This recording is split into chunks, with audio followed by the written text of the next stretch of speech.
It's the Reform candidate for Barnstaple with Westercott by-election, David Ian Jarvis. And for somebody who's only been living in Barnstaple for a year, resettling to the UK, not sure for how long, he's certainly making his views known.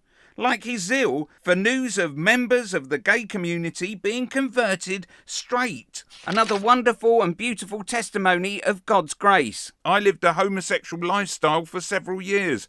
I attended pride parades. I said things like, I was born this way.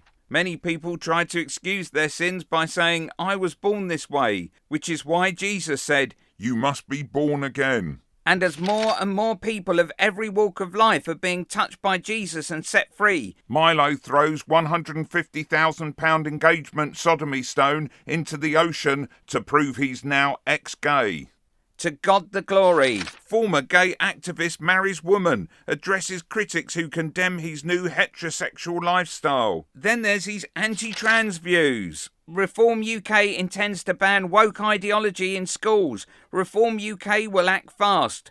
Ban teaching contested gender ideology and critical race theory in schools. Teach kids there are two sexes and two genders. Review the curriculum to make it more patriotic with balanced history lessons. Let's keep education neutral and proud. Then there's just weird stuff like this. In the UK, dogs are practically royalty. Pampered, adored and often better dressed than their owners. So someone's out there plotting to ban our four-legged overlords. It's not just a lack of integration, it's a full-on declaration of war against British soul. Imagine the audacity. Swapping pub chats with Rover's latest trick for a dog-free dystopia, where parks are eerily quiet and nobody's ankle is at risk of road tennis balls. It's less, I don't get the culture, and more, I've chosen chaos. Let's be real. Ban dogs and you're not just alienating yourself. You're begging for a nationwide riot led by furious spaniels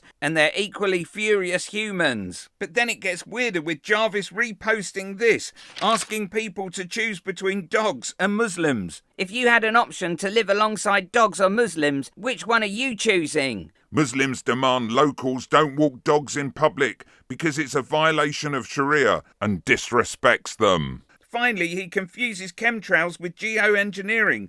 Geoengineering is the deliberate large-scale interventions in the Earth's climate system intended to counteract human-caused climate change. The term commonly encompasses two broad categories: large-scale carbon dioxide removal and solar radiation modification. Believing this, the chemtrail conspiracy theory, belief that long-lasting condensation trails left in the sky by high-flying aircraft are actually chemtrails consisting of chemical or biological agents sprayed for nefarious purposes undisclosed to the general public. Believers in this conspiracy theory say that while normal contrails dissipate relatively quickly, contrails that linger must contain additional substances. Those who subscribe to the theory speculate that the purpose of the chemical release may be solar radiation management, weather modification, psychological manipulation, human population control,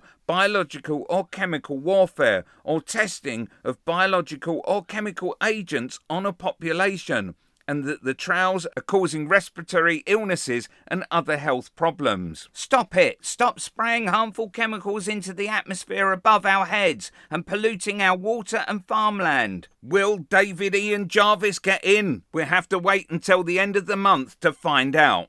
Click here for a bunch of rotten, dumb and bigoted Reform councillors who haven't got a clue how to run a council.